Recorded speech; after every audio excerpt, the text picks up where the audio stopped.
Welcome back दोस्तों। अर्ज किया है इरशाद तो बोलिए, मंजिल से आगे बढ़कर मंजिल तलाश कर, मिल जाए तुझको दरिया तू समंदर तलाश कर। हर शीशा टूट जाता है पत्थर की चोट से, पत्थर ही टूट जाए वो शीशा तलाश कर। सजदों से तेरे क्या हुआ, सदियां गुजर गई, दुनिया तेरी बदल दे वो सजदा तलाश कर। खैर, आज मैं आपके सामने एक बहुत ही इमोशनल और दर्दनाक मूवी का एक्सप्लेनेशन लेकर आया हूँ। एक्चुअली इस मूवी की कहानी कुछ सच्ची घटनाओं पर आधारित है और ऐसी घटनाएं हमारे शहरों में हो चुकी होंगी या हो रही है, क्योंकि सोसाइटी ही ऐसी है। और सच में इस मूवी का क्लाइमैक्स सीन देखकर मेरे तो आंखों में से आंसू आ गए। और इस मूवी में एक जबरदस्त गाना है भाई साहब, पूछो मत, दिल को छू जाता है। It's really heart breaking song. और दो लोगों की कन्वर्सेशन, वाह, जब वो दो लोग एक दूसरे से अपना दुख शेयर करते हैं तो पूछो मत। तो दोस्तों, वीडियो को पूरा देखना। चुन चुन के मैं आपके लिए ऐसे मूवीज ढूंढता हूँ, तो ऑफ कोर्स मेरा हक बनता है प्यार लुटा दो। तो चलिए लेट्स स्टार्ट। मूवी की शुरुआत में ही एक गर्ल्स ऑर्फनेज को दिखाया जाता है और यहाँ पर फिलहाल पुलिस आई हुई रहती है, क्योंकि अन्ना नाम की एक 14 साल की लड़की का मर्डर हो चुका है। इसी की इन्वेस्टिगेशन करने के लिए पुलिस यहाँ पर आई है। इन पुलिस वालों को देखकर वहाँ की प्रिंसिपल उस इंस्पेक्टर को खोपचे में बुलाती है बात करने के लिए, और ये प्रिंसिपल इस पुलिस इंस्पेक्टर को पैसों की लालच देकर बिना इन्वेस्टिगेशन किए इस केस को क्लोज करवा देती है। वो पुलिस वाले अन्ना की बॉडी को पोस्टमार्टम के लिए ले जाते हैं। उसके बाद वो पुलिस वाले अन्ना की बेस्ट फ्रेंड नसीमा को अन्ना की मर्डर के इल्जाम में गिरफ्तार कर लेते हैं। पहले से ही नसीमा अपने फ्रेंड के मरने की शौक में रहती है, जिसकी वजह से जब पुलिस वाले नसीमा को पुलिस स्टेशन ले जा रहे होते हैं, नसीमा अपना डिफेंस नहीं करती। नसीमा चुपचाप उन पुलिस वालों के साथ चली जाती है। उसके बाद नसीमा को जुवेनाइल कोर्ट में पेश किया जाता है। जज पूछने पर यहाँ पर भी नसीमा अपना मुंह नहीं खोलती, वो चुपचाप गुमसुम सी बैठी रहती है। और उसी तरह सारे सबूत नसीमा के खिलाफ होते हैं, जिसकी वजह से जज नसीमा को 3 साल के लिए स्पेशल होम रिफॉर्मेशन के लिए भेज देता है। और इस दरमियान में नसीमा की आंखों से आंसू बहते जा रहे थे। दूसरे सीन में शीरीन नाम की एक बंदी को दिखाया जाता है और एक जर्नलिस्ट होती है। और फिलहाल शीरीन अपने प्रेगनेंसी की रिपोर्ट लेने के लिए हॉस्पिटल आती है और ये डॉक्टर शीरीन को गुड न्यूज सुनाती है कि ये माँ बनने वाली है।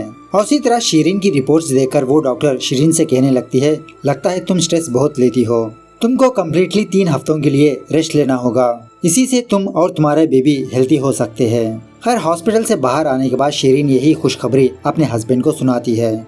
और एक्चुअली शीरीन का हस्बैंड समीर जॉब पर्पज से कहीं ट्रिप पे गया हुआ रहता है, तो समीर भी ये बात सुनकर बहुत खुश होता है। उसके बाद शीरीन अपने माँ के घर जाती है और अपनी माँ को भी अपनी खुशखबरी सुनाती है। इसकी माँ घर में अकेली होने की वजह से शीरीन अपनी माँ से कहने लगती है कि माँ, मैं तो अब माँ बनने वाली हूँ, क्या तुम कुछ दिनों के लिए मेरी देखरेख करने के लिए मेरे घर आ सकती हो। तो शीरीन की माँ ये बात सुनकर बहुत खुश होकर उसे हाँ कह देती है।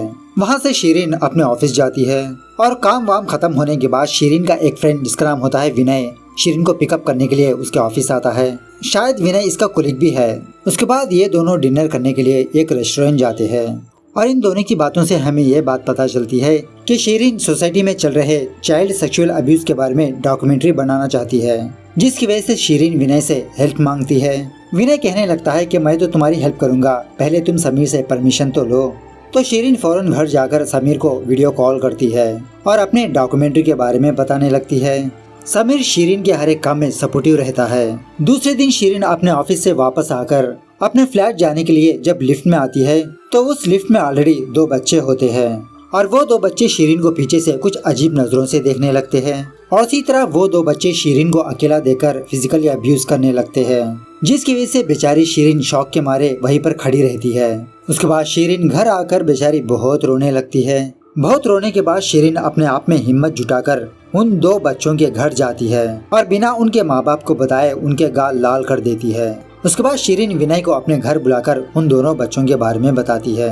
तो विनय शीरीन से उन दोनों बच्चों पर पुलिस कंप्लेंट करने की बात करता है, लेकिन शीरीन विनय को मना कर देती है, क्योंकि वो 2 बच्चे माइनर है और इसकी वजह से उनका फ्यूचर खराब हो सकता है। और एक्चुअली अगर ऐसे सेक्सुअल अब्यूज को रोकना होगा तो Shireen child sexual abuse documentary को कंप्लीट करके दुनिया के सामने लाना होगा।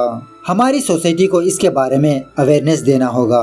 दूसरे दिन शीरीन एक और रिपोर्टर से जा मिलती है और एक्चुअली ये जर्नलिस्ट चाइल्ड अब्यूज और चाइल्ड ट्रैफिकिंग के बारे में बहुत सारी रिसर्च करके कुछ आर्टिकल्स लिखा था और उस वक्त उस रिसर्च के दौरान इस रिपोर्टर को काफी सारे वार्निंग कॉल्स आए थे और कुछ लोग तो इसे मारने की धमकी भी दी थी। और फाइनली इस रिपोर्टर के फादर की हेल्थ बिगड़ जाने की वजह से इस प्रोजेक्ट को यहीं पर स्टॉप कर दिया।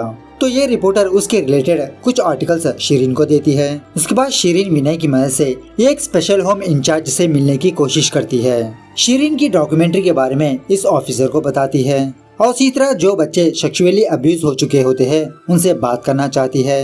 उन बच्चों की स्टोरी दुनिया के सामने लाना चाहती है और ऐसे बच्चों से बात करने के लिए इस ऑफिसर से परमिशन मांगती है। लेकिन ये ऑफिसर शिरीन को बहुत वेट करवा के शिरीन से कहने लगती है, देखो अगर तुमने उनकी कहानी को दुनिया के सामने लाया तो उनका फ्यूचर बिगड़ सकता है, उनको प्रॉब्लम हो सकती है इन द फ्यूचर। सॉरी, इसमें मैं तुम्हारी कोई हेल्प नहीं कर सकती। तो शिरीन हार ना मानते हुए दूसरे दिन फिर से उस ऑफिसर के पास जाती है और उस लेडी ऑफिसर को बहुत रिक्वेस्ट करने लगती है। तब जाके वो लेडी ऑफिसर मान जाती है। उसके बाद शिरीन एक 10 साल की बच्ची से जा मिलती है और इस बच्ची की कहानी ये है कि बचपन में ही इस बच्ची के माँ बाप इस दुनिया से चले गए। जब से लेते हुए इस बच्ची का मामा इसकी परवरिश करने लगा, लेकिन जैसे जैसे ये बच्ची बड़ी होती गई इसका मामा इसको फिजिकली अब्यूज करने लगा और उस वक्त इस बच्ची के साथ क्या होता था इसे बिल्कुल भी आइडिया नहीं था। तो इस बच्ची के बारे में जानकर शिरीन बहुत रोने लगती है।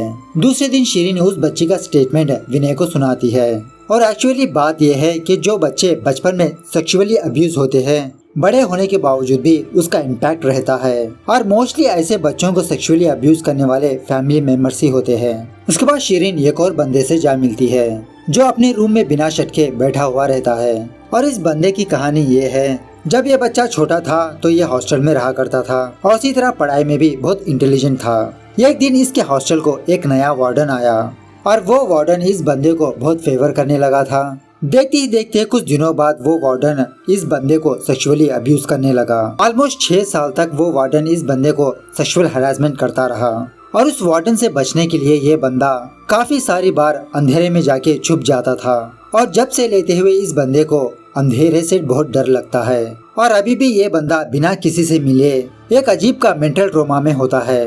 खैर अब उस वार्डन के बारे में बात करें, फाइनली ये बंदा उस वार्डन का प्राइवेट पार्ट काट देता है जिसकी वजह से पुलिस इस बंदे को गिरफ्तार कर लिया। इस तरह से ये बंदा इस स्पेशल होम में रहता है। उसके बाद शिरीन एक औरत और उसकी बच्ची से जा मिलती है और सच में ये माँ बेटी की कहानी बहुत ही घिनौनी है। जब इस औरत की बच्ची फर्स्ट क्लास पढ़ रही थी उस वक्त इस बच्ची का बाप ही मतलब इस औरत का हस्बैंड ही इस बच्ची पर सेक्सुअली अब्यूज किया करता था।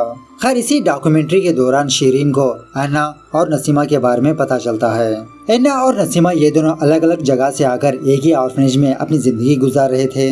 बहुत ही कम समय में ये दोनों एक दूसरे के बहुत क्लोज हो जाते हैं। ऐसा लगता है कि ये दोनों फ्रेंड्स नहीं बल्कि बहनें हो। खैर प्रेजेंट डे पर शिरीन एक जनरल होम जाती है और एक लेडी ऑफिसर की परमिशन लेकर शिरीन नसीमा के रूम जाती है। शिरीन नसीमा से जो कुछ हुआ वो बताने के लिए कहती है, लेकिन नसीमा अभी भी उस शौक से बाहर आई नहीं होती। शिरीन पूछने पर भी नसीमा चुपचाप बैठी रहती है। उसके बाद सीन फिर से फ्लैशबैक में जाने लगता है। एक दिन ऐना और नसीमा ये दोनों अपने प्रिंसिपल के साथ मिलकर किसी बच्ची की बर्थडे पार्टी पर जाते हैं। पार्टी के दौरान ऐना के कपड़ों पर केक गिर जाता है। उसे साफ करने के लिए वो प्रिंसिपल ऐना को वॉशरूम ले जाती है। तभी वहाँ पर एक बूढ़ा आदमी आता है और इस प्रिंसिपल से ऐना के बारे में पूछने लगता है। ये प्रिंसिपल इस बूढ़े आदमी से कहने लगती है, अरे सर ये तो छोटी बच्ची है, इसे सिर्फ अभी भी 14 साल ही है। ये बूढ़ा आदमी कहने लगता है, अरे मुझे ये कोई नई बात नहीं है। और इसी तरह ये बंदा उस प्रिंसिपल को पैसों की लालच देकर अन्ना के पास जाता है बाथरूम में और ऐना छोटी बच्ची होने के बावजूद भी वो बूढ़ा आदमी ऐना के साथ इंटीमेट करता है। ये होने के बाद ऐना बेचारी गुमसुम सी बैठी रहती है। वो नसीमा से सीधी तरह से बात भी नहीं कर पा रही होती। खैर एक दिन ऐना और नसीमा ये दोनों सांप सीढ़ी खेल रहे होते हैं। तभी एक बच्ची ऐना के पास आकर कहने लगती है कि तुम्हें प्रिंसिपल मैडम बुला रही है। नसीमा ऐना को जाने से मना करने लगती है, लेकिन ऐना की लाइफ अब इसके हाथों में नहीं है। तो मजबूरन ऐना उस प्रिंसिपल के साथ जाती है और वो प्रिंसिपल ऐना को लेकर एक बंदे के पास आती है और वो बंदा भी ऐना के साथ। खैर वापसी में ऐना बेचारी रो रही होती है। वो प्रिंसिपल ऐना से कहने लगती है कि कब तक तुम्हारी माँ मेहनत करती रहेगी। अगर तुमने उस सर से कुछ भी मांग लिया तो वो सर तुमको कुछ भी दे सकते हैं। तुम्हें तो खुश होना चाहिए, तुम बहुत लकी हो। खैर रात होने के बाद बेचारी ऐना रोती हुई सो रही होती है। नसीमा ऐना को अपने बेड पर बुलाती है और अन्ना से कहने लगती है, अन्ना तुम्हें पता है तुम बहुत खूबसूरत हो, इसीलिए प्रिंसिपल मैडम तुमको बाहर ले जाती है, अच्छे अच्छे कपड़े पहनाती है, काश मैं भी तुम्हारी तरह खूबसूरत होती। अन्ना रोती हुई नसीमा से कहने लगती है, नहीं नसीमा, खूबसूरत होना पाप है। और अन्ना के साथ जो हो रहा है अन्ना नसीमा से शेयर नहीं करती। खैर कुछ दिनों बाद नसीमा को शक होने लगता है। नसीमा अन्ना से पूछने लगती है तो अन्ना सारा सब कुछ सच नसीमा को बताती है। नसीमा अन्ना से कहने लगती है, क्या तुम प्रिंसिपल को मना नहीं कर सकती? अन्ना कहने लगती है, नहीं नसीमा, मैं मजबूर हूँ, अगर मैंने मना कर दिया तो वो प्रिंसिपल मेरी माँ को मार देगी। ऐसा कहकर ये दोनों बेचारे एक दूसरे के गले लगकर रोने लगते हैं। खैर एक दिन फिर से वो प्रिंसिपल अन्ना को कहीं पर ले जाकर रात में वापस लाती है। अपने रूम में आने के बाद अन्ना पेट दर्द के मारे तड़प रही होती है।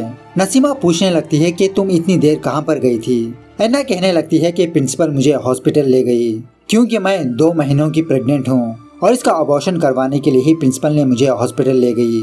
और सच में नसीमा, मेरा पेट बहुत दुख रहा है। और इसी तरह अन्ना नसीमा से कहने लगती है कि मैं ये नरक वाली जिंदगी अब और नहीं जी सकती, मुझे इस जिंदगी से छुटकारा चाहिए नसीमा। तो अन्ना को तड़पते हुए देखकर नसीमा अन्ना को मार देती है, क्योंकि रोज मर मर के जीने से बेहतर है एक ही बार मर जाओ। और इनडायरेक्टली नसीमा ने अन्ना को छुटकारा दे दिया और इसी गिल्ट की वजह से नसीमा चुपचाप रहती है। उसके बाद फाइनली ये रिवील होता है कि नसीमा और कोई नहीं, शीरीन है। मतलब नसीमा का पूरा नाम नसीमा शीरीन है। 3 साल की सजा काटने के बाद शीरीन ने अपनी नई लाइफ को स्टार्ट किया और जिस बंदी को शीरीन माँ कहकर बुलाती है वो और कोई नहीं, अन्ना की माँ होती है। शीरीन अन्ना की माँ की देखरेख करती रहती है और 3 साल में शीरीन ने जिस जुवेनाइल होम में अपनी जिंदगी गुजारी थी, शीरीन वहाँ पर गई और अपने आप को इमेजिनेशन करने लगी थी। शीरीन अपने पास्ट को याद कर रही थी। अन्ना के साथ जो कुछ हुआ ऐसा और किसी के साथ ना हो, इसीलिए शीरीन एक रिपोर्टर बनी और चाइल्ड अब्यूज के बारे में डॉक्यूमेंट्री बना रही है। फाइनली शीरीन अन्ना को इमेजिनेशन करने लगती है और अन्ना शीरीन से अपना मनपसंद का गाना गाने के लिए कहती है। शीरीन उसी तरह से अन्ना को अपने गोद में सुलाकर वो गाना गाती है और यही सॉन्ग भाई साहब दिल को छू जाता है। और इसी तरह शीरीन अभी भी उस सदमे से बाहर आई नहीं होती। इस तरह से ये मूवी यहाँ पर दी एंड होती है। मूवी कैसे लगी कमेंट करके बताना जरूर। मिलते हैं अगली वीडियो में, तब तक take care, bye bye, see you soon.